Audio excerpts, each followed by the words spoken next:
Previously on X-Men.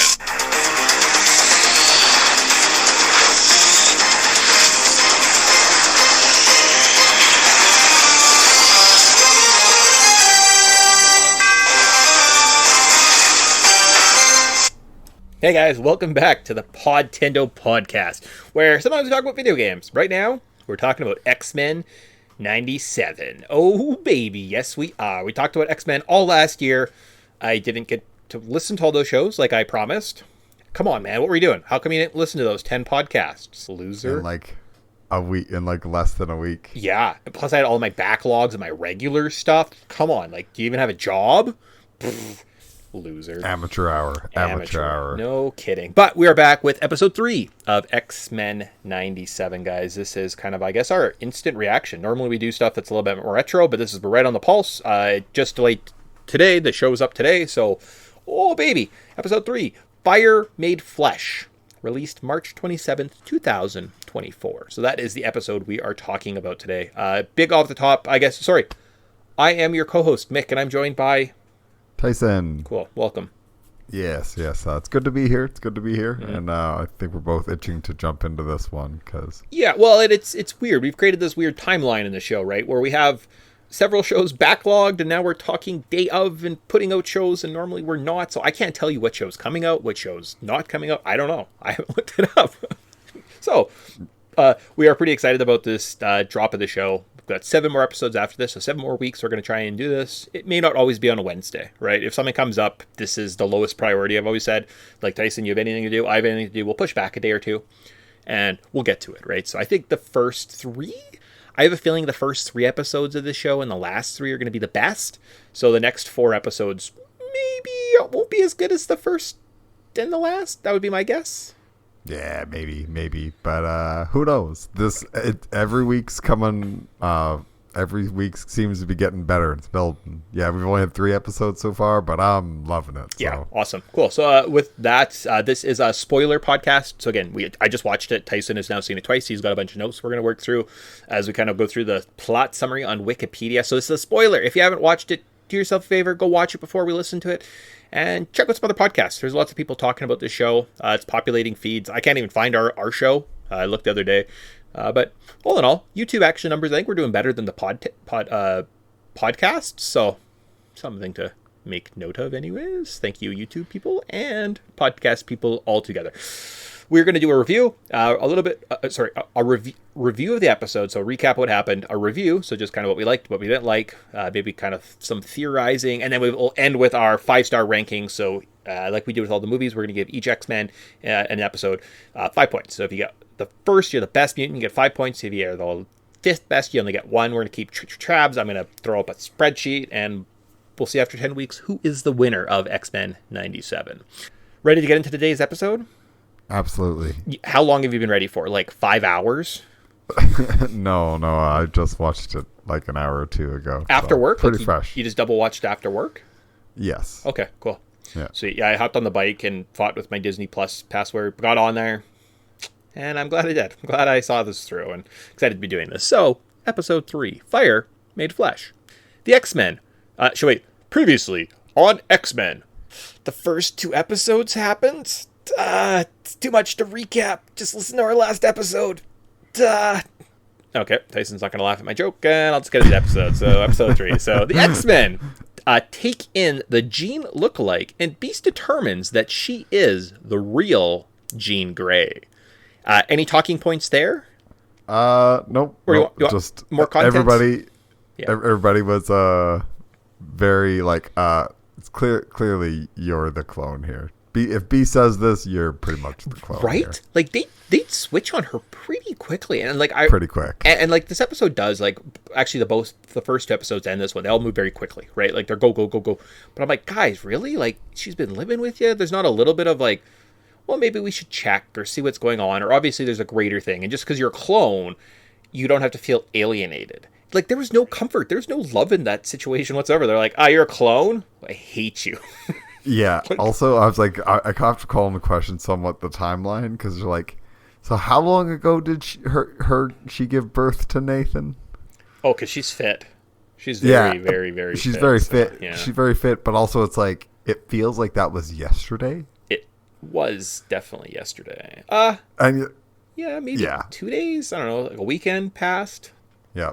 Anyways, it's very much like, aren't you just pregnant? A week. Okay, so any moms out there listening that have just had a kid, a week later, were you like fighting with your friends? Okay, all right. Like all your friends just turned their back on you. Yeah, so poor fake Jean has to go to a room where Mr. Sinister contacts the other Jean and reveals that she is in fact the clone. Sinister asserts his control of clone Jean, and she transforms into the Goblin Queen, taking Nathan with her. All right. So that was kind of a fun radio call, yeah? Yes, very creepy. Has a very creepy vibe to it. We do get a quick scene of like Beast is like, "Hey, I've almost finished your fixing your time band there, Bishop." It's like, "Oh wow, that'd be so helpful that I can go back to my own time." There's so much cool stuff in the future. Yeah. Yep. Bet you there is. Yep. Okay, sure. Very cool. Yeah, awesome. So So kind of a creepy scene. We unlock some type of deep power, and the Goblin Queen subjects the X-Men to horrific visions before the real Jean confronts her clone telepathically. So that was pretty cool. Probably one of the better parts of the episodes. I think the beginning, that opening creepy part where she kind of snaps, and then the X-Men start seeing kind of their greatest fears, right? Morph runs into Mr. Sinister in the shower. It's never fun. Yeah. We get Gambit walking in on Rogue and Magneto melting into each other. Yes, but in a classic reference to, I actually wrote down it. It's Uncanny X-Men number 274. Okay. Where they're in the Savage, like she's at, like Rogue's in her Savage Land. Oh, sure, Magneto's in his full-on uniform for some reason. Sure.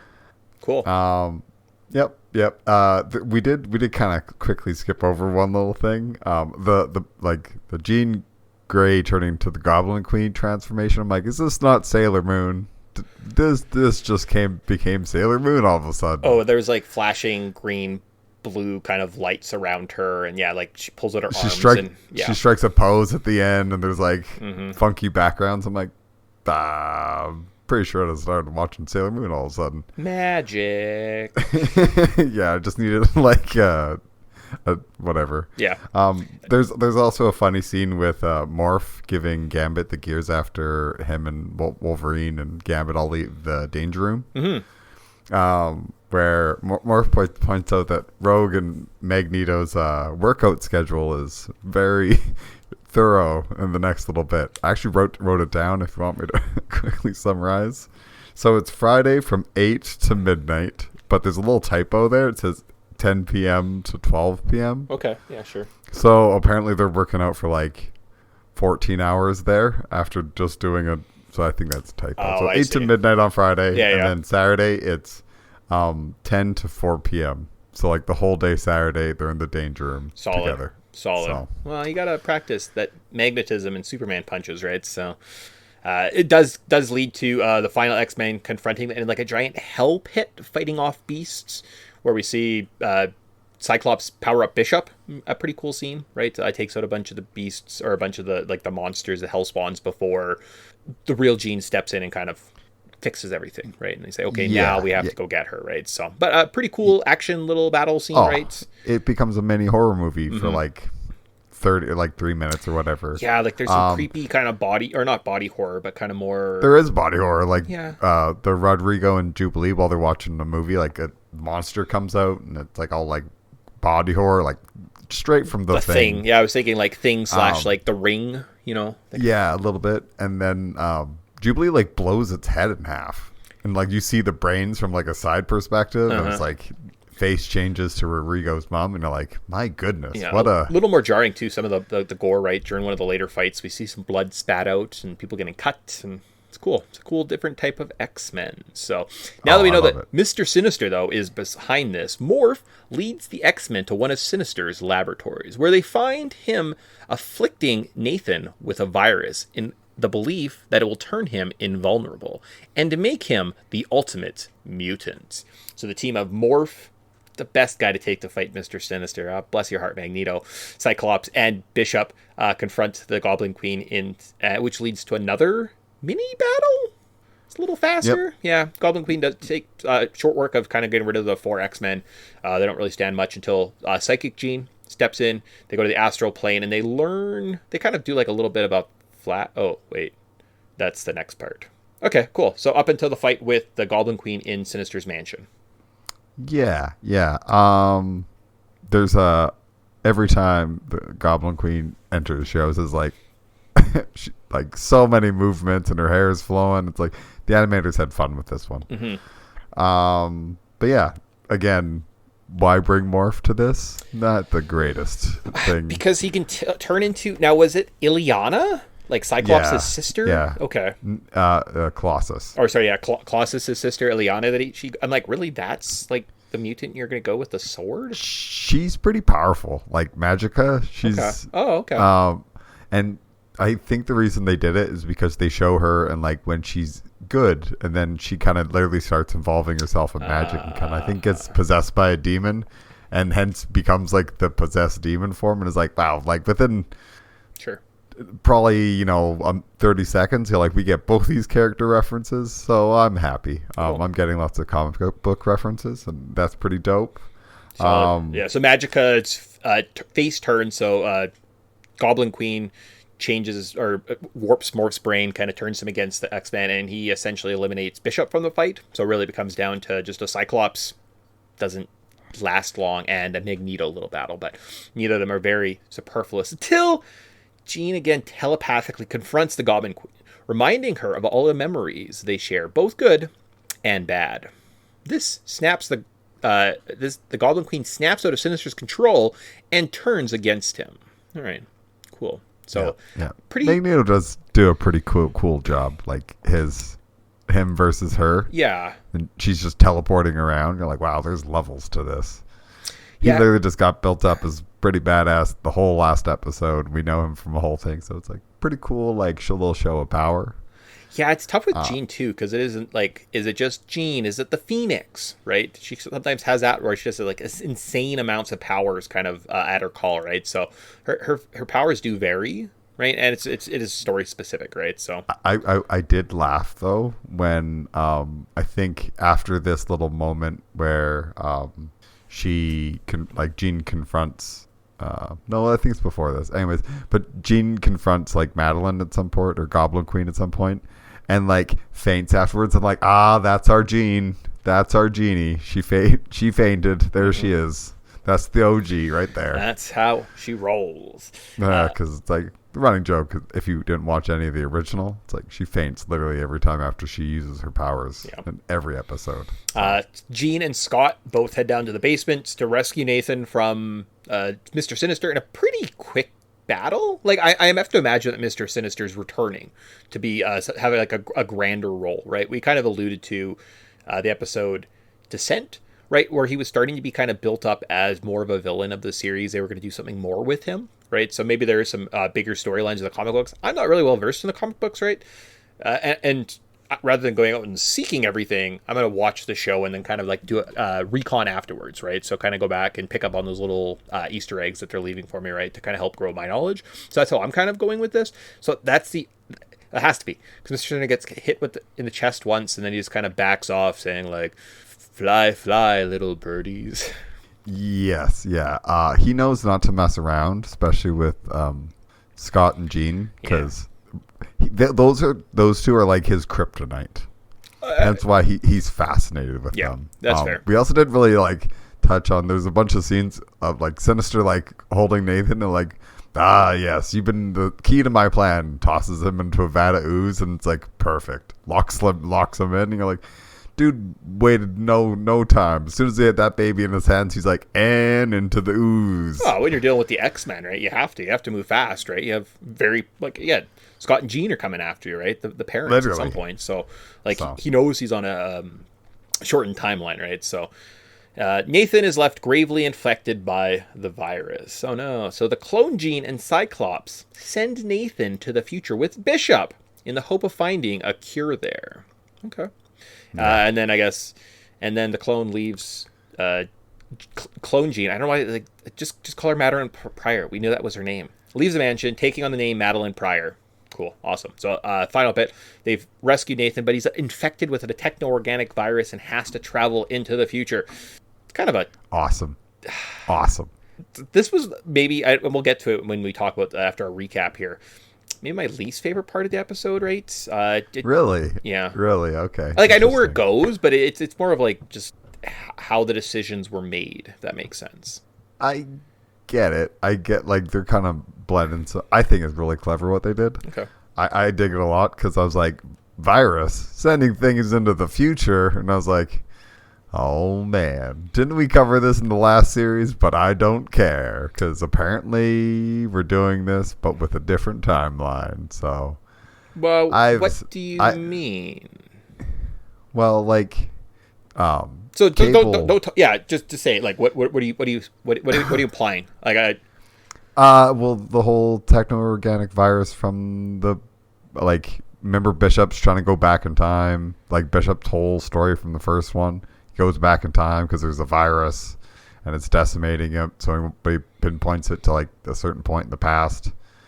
Oh, like, I see. So you think the techno-organic virus that Nathan's infected with, somehow Apocalypse gets his hands on it and then travels back in time and tries to release it in the past? And they've already kind of...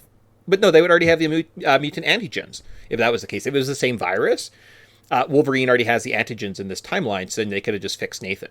Yeah, but I don't know if they have that in that series, and that's why I'm like, I don't know if, like, what you're doing is, like, clever, or if it's rewriting some stuff, or we're doing this because it's a different timeline. I as far as I know, like from the comics, with the origins of Cable, he was born Nathan Charles Summers, and he was infected by Mr. Sinister with a techno-organic virus and sent to the future to be healed and becomes Cable.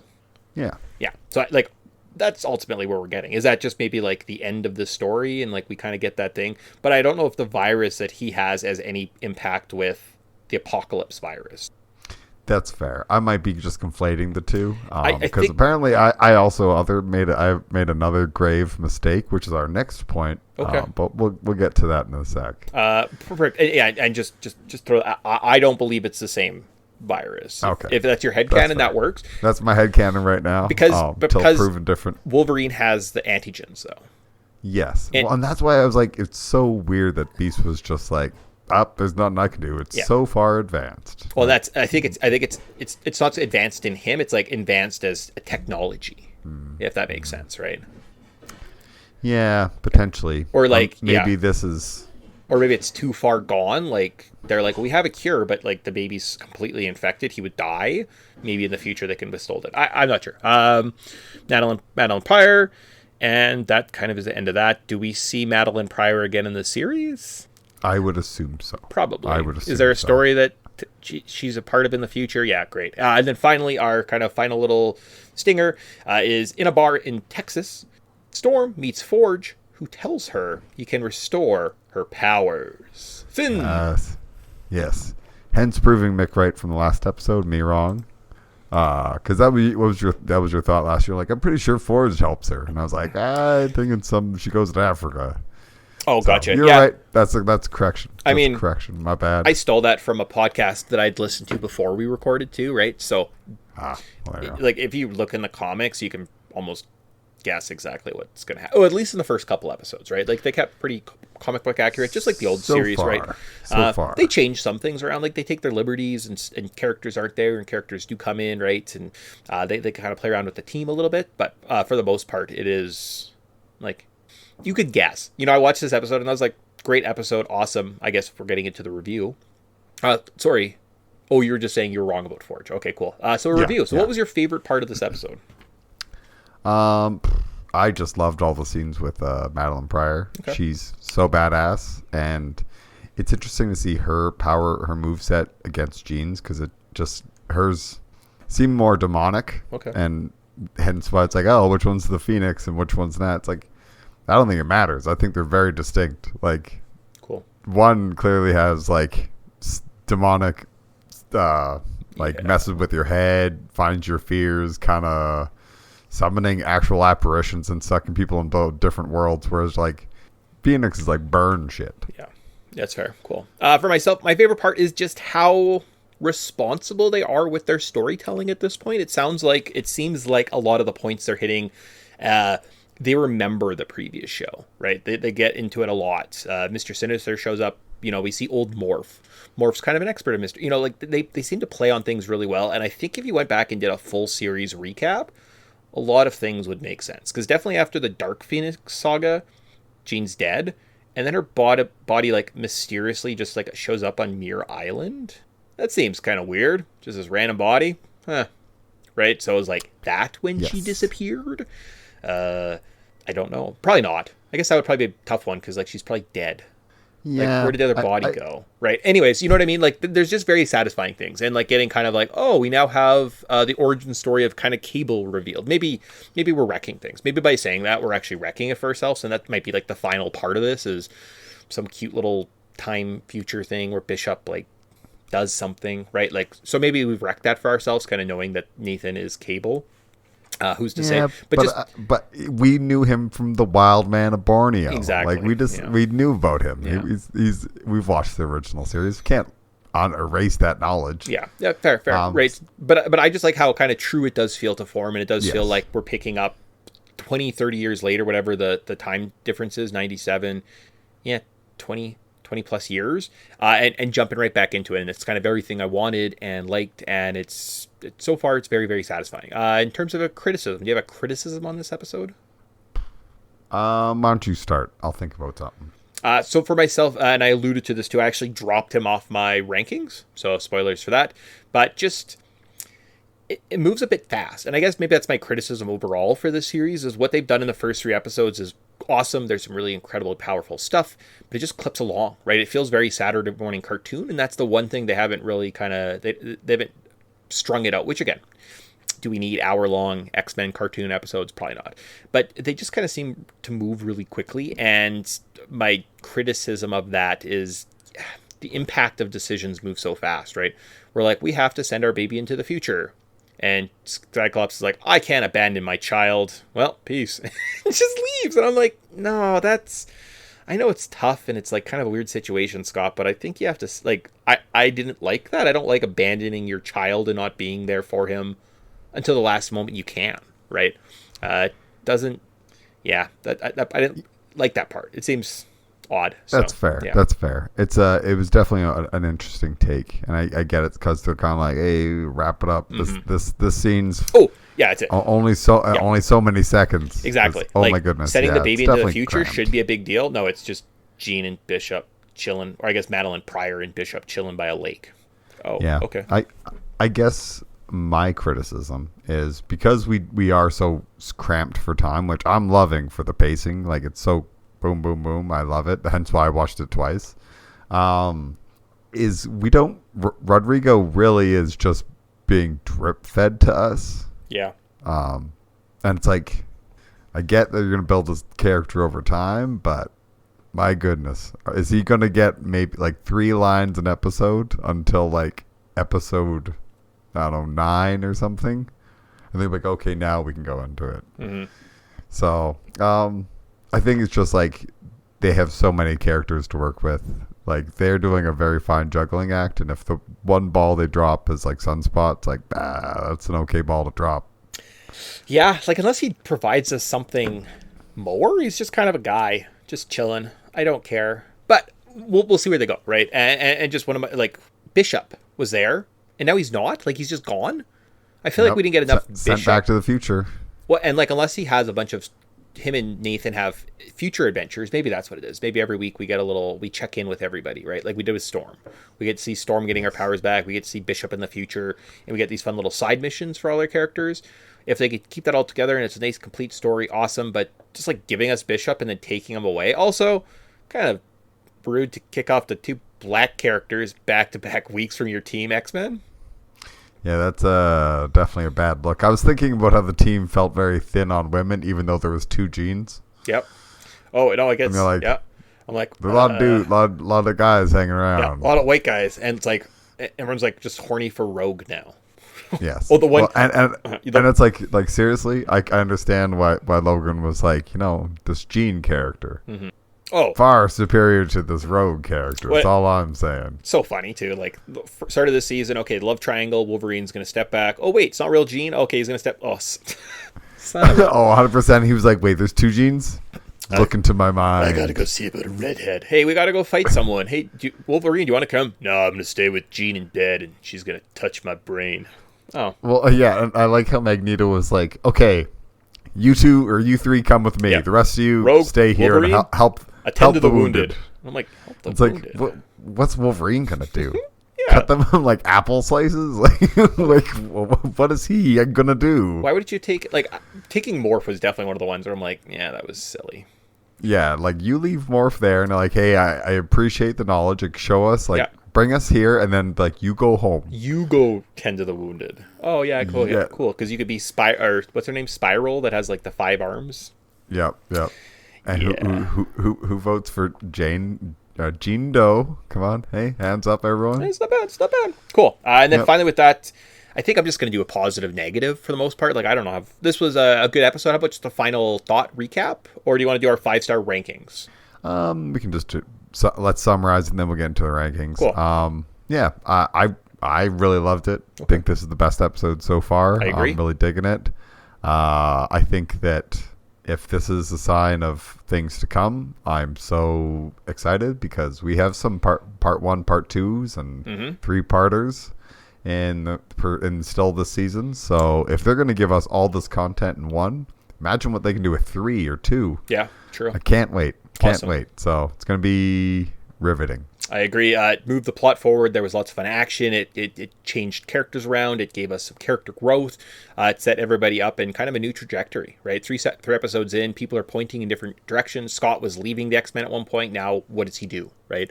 Just a lot more kind of dichotomy going on with the team. And yeah, I have a feeling there might be a lighter episode or 2 in the next 4.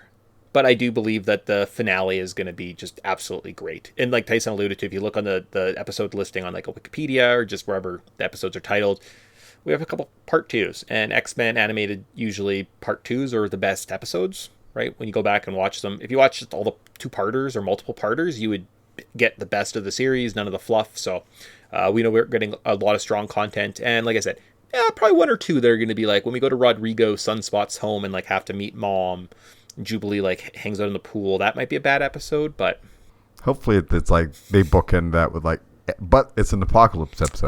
There you go. Bishop and Nathan are fighting Apocalypse. Yeah, perfect. Awesome. Cool. Yeah. So with that just leaves our 5-star rankings for this episode. Then we'll go from there. So Tyson, who is your number 5 mutant? I give it to Bishop. Came in clutch with the time bracelet. I know it's not an ability of his, but it's because of him. And he had an awesome 1-2 punch with Cyclops. Yeah. Taking out literally all these like flying demons while the X-Men are quote unquote in hell. Very cool. Very cool. Loved it. Thought that was epic. So he's my number 5. Awesome. Yeah, for myself, I have Morph. So oh, good. Yeah, he was my number like 6. I wanted to add him. Yeah, but he's funny. Adds some levity. Picked on Gambit, right? He was pretty influential with the Sinister thing, right? And if that's the worst that Sinister can do to him, that's not bad. So Morph, you're my number 5. At number 4, I have Bishop. Same reasons Tyson said. I thought his power up when they were down in hell fighting the demons was absolutely incredible. He's crucial for the future, and kind of look forward to see what him and that goofy little kid get up to. So Tyson, who do you have it for? Yeah, well, I realized, okay, so we're all squared away. Are we gonna do it where after we talk, if the name gets mentioned twice? My top 3 are your top 3. Okay, so we'll do it like that. Then when they get mentioned, no, it's the same. Oh, perfect. Yeah, perfect. So my number 4, Cyclops. I threw my man a bone. He was dealing with some shit right now where he realized he just had a baby. Like literally just had a baby and got married and had a relationship with a clone of his woman that he was in love with and wanted to have a baby and have kids. So he was going through this whole like, I have a wife and kid that I didn't think were actually who I thought they were. So kind of mindfucky. And he going through actually rewatching the notes, he does make a lot of efforts to try to reason with both people. And he's like, even when he shoots like Goblin Queen during their fight, Yeah. he's like, I really didn't want to hit you. Okay. Because everybody else is seeming to have like no effect. His have a pretty solid effect. So Okay. Well, so at number Other cool 3, part. we both have Jean Grey. So coming back Yeah. from what, assuming it was the dead, seeking out the X-Men, right at, I was going to write it down. What was the pawn shop or like the TV store? Oh, I did. That's something I didn't write down. Oh, Shoot, darn. because it's like something that's like Uncle Bonkers or something, Uncle Cracker's store, and I'm like, Uncle Crackers, but I'm like, I kind of feel like that's the store they went to in the original or something, right? Some TV shop. So found the X-Men, was able to take out Madeline Pryor both times and kind of being the stopping force, right? So stepping up, being able to take on a fairly powerful mutant and her clone, right? And just kind of sort out the whole situation, I thought was pretty well done by the returning Jean Grey. Yep, absolutely. And she's like, has a pretty awesome. He's like, you're not going anywhere. It's like, I don't need to leave to go. And it's like, good call, Gene. You Yeah. you are a psychic. Just, but yeah, and both times, like the X-Men are kind of in a real rough spot. Like even Magneto can't hold his own against the Goblin Queen. But it's like, Jean shows up. It's like, oh, thank goodness, Jean's here. Yeah. And she only fainted once, so that's why she's third. Pew pew. Who do you have at number 2? Or I guess who do we have at number 2? Oh, we have this one the same. Oh, our top 3. That's what I said. Our top 3 are literally 1, 2, and 3 are the same. Yeah. Okay. Yeah. Well, we have Mr. Sinister. One of our favorites. One of our childhood favorites. One of the best X-Men villains. Love this maniacal maniac. He is delightful.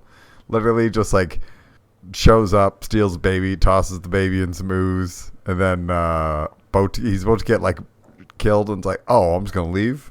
I'm just gonna leave, and just leaves. Like this guy, what a champ! Love this man. Yeah, I agree. So, Done really well. He is creepy, and that's kind of more the character they should be playing off as, kind of more the horror elements. They did that really well.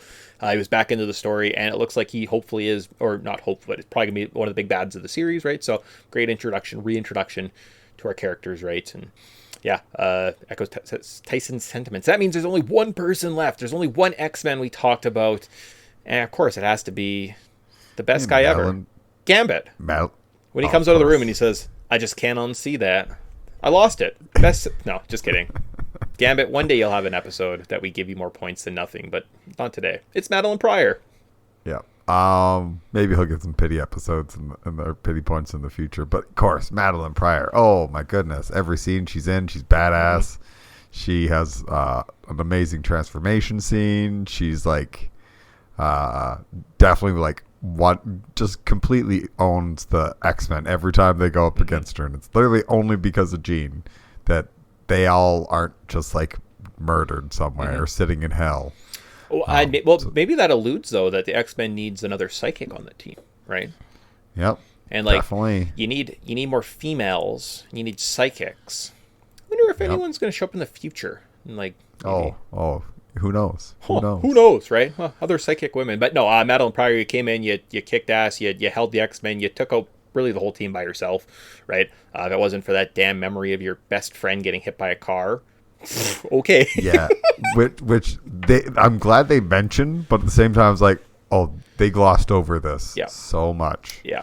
No, it's definitely piecemeal. Like if you went back and read any of the old comics, it's just brief synopsis, right? So with that, I do believe you are probably the best mutant in this show or this episode. So congratulations, Battle, and maybe see you in the future. Stole every scene. Yep. 5 stars. That's a clap.